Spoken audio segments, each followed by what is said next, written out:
Mass Effect 3 ended with loads of unanswered questions, and now we have an unexplored area of the Mass Effect timeline to explore. And in today's video I'll be covering 6 massive unanswered questions that BioWare need to bring more clarity to within the next game. Lockhart QT.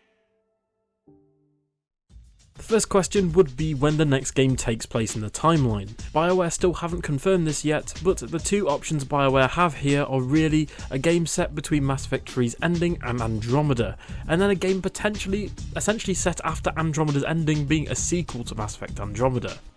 The only evidence we have for a game set shortly after Mass Effect 3 is the fact that Liara is shown in the reveal trailer. Liara is heard during the End 7-day secret transmission, and then the fact that in the transmission itself we see a date at the bottom left which indicates that the game could be set shortly after Mass Effect 3's ending. However, the evidence we have for a new game being set just after Mass Effect Andromeda's ending is that Liara looks older in the trailer footage, and at the time of the release of the trailer during the Game Awards, we had several gaming news outlets essentially suggesting that BioWare had stated that this trailer footage actually takes place in the far distant future. And I feel like if you're interested in the future, obviously we know Liara's much older. I would put her at now around 800 years. Given off the trailer, and also I've confirmed that she's much older with the BioWare devs as well. So we know it's very much set in the future, and so I feel like the ending is... We already know that Asari can age beyond 100 years, so if Liara is considerably older in the next game, she could have travelled to Andromeda for some reason, perhaps to team up with Ryder, we don't know.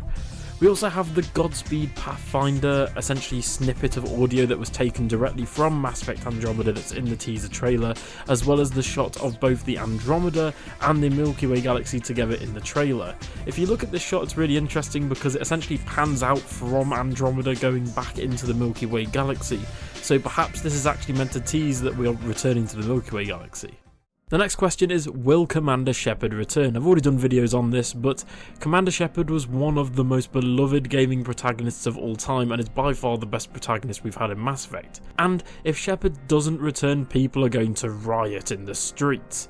But there's also the other group of people that actually would rather have either Shepard in a mentor NPC role, think of Lilith from Borderlands for example, or want a brand new playable protagonist.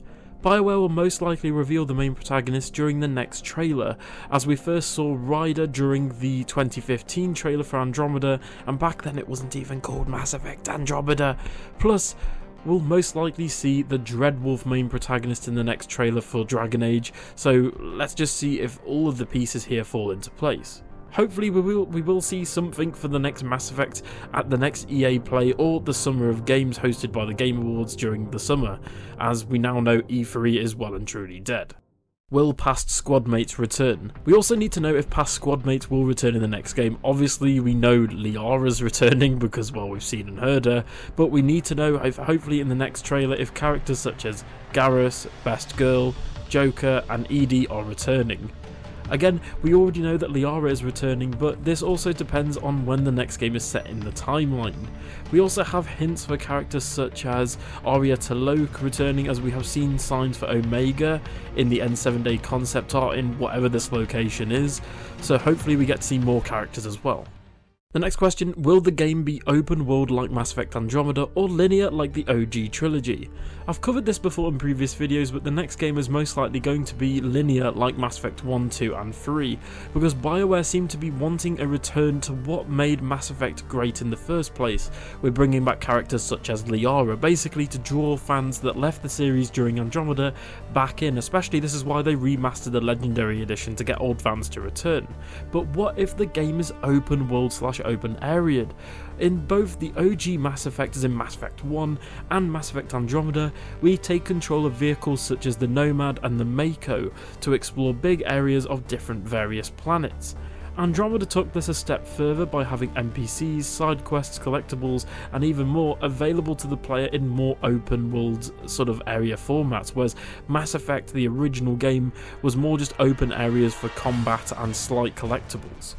Mass Effect Andromeda also had areas like Kadara Port, having a more bustling sort of neon city feel to it, even though it was, not really a city. But tell me in the comments below, Would you want Mass Effect to return to a linear exploration, sort of like cover shooting combat, sort of like Mass Effect 2 and 3, or would you like it to be more open world, sort of like the open world planet sections in the original Mass Effect or Mass Effect Andromeda? Next question is, will the game canonize a specific ending and go with that? I've discussed this again before on the channel various times, but BioWare have an absolute job on their hands here, as they've got to write a brand new Mass Effect story in potentially either the Milky Way or Andromeda galaxies, basically factoring in both stories. Andromeda would be the easiest story to write for, as it had a very straightforward ending and had a very straightforward story, but if the Milky Way galaxy returns in any way, shape or form, then they've somehow got to factor in the Destroy ending, Control ending, Synthesis ending, Refusal ending, and Perfect Destroy ending, because for some players this was their canon choice in their own sort of head canon, and I think if they chose one ending in particular, then those other people, for example, if they chose the Destroy ending, people who then picked the Control ending would be, understandably upset. Many people think that they'll just canonize the Perfect Destroy ending, as this was the hardest ending to achieve back in the day, and shows the end credit scene where Shepard essentially wakes and is alive at the end of the conflict. Plus we have the other end credits sequence of the Stargazer saying to the child, basically telling him to hold on and he'll tell one more story of Commander Shepard, and hopefully we get to see this in the next game. Personally, I think if the next game starts with the Stargazer essentially repeating this quote, I think that'd be really cool. Now, BioWare haven't actually confirmed which galaxy the next game will take place in, as stated earlier, and we have seen a few hints for Andromeda in the teaser trailer. But if the next game takes place in Andromeda and potentially being a sequel to Mass Effect Andromeda, we definitely need to see what became of the Quarian Ark. At the end of Andromeda, you managed to find all the arts except for one, the Quarian Ark. It's teased at the end of the game and even theorised in the community that this was a scrapped DLC, and due to the essentially trash reception of Mass Effect Andromeda, it was just never finished. However, this has been debunked and it's still up in the air, and it still remains as a sort of iceberg theory really. This was later actually turned into a novel though, but it would be nice to see sort of the Quarian Ark novel be adapted into a game, or potentially the start of a game that then starts off a new story. And I'd love to see a sequel to Andromeda, but personally I think we have to return to the Milky Way galaxy. For me, I'm really hoping the next game is essentially a Mass Effect 4. Anyway guys, tell me in the comments below, do you think BioWare should return to an open world? Do you think they should keep it linear? What do you think the story will be? And what are your personal hopes for the next Mass Effect game? Because let's be honest, we've still got a ways to go. For more Mass Effect content and BioWare and gaming content in general, stay subscribed to the channel and don't forget to share and like the video. Thank you so much for watching, I'll see you guys in the next one. Ta-ra!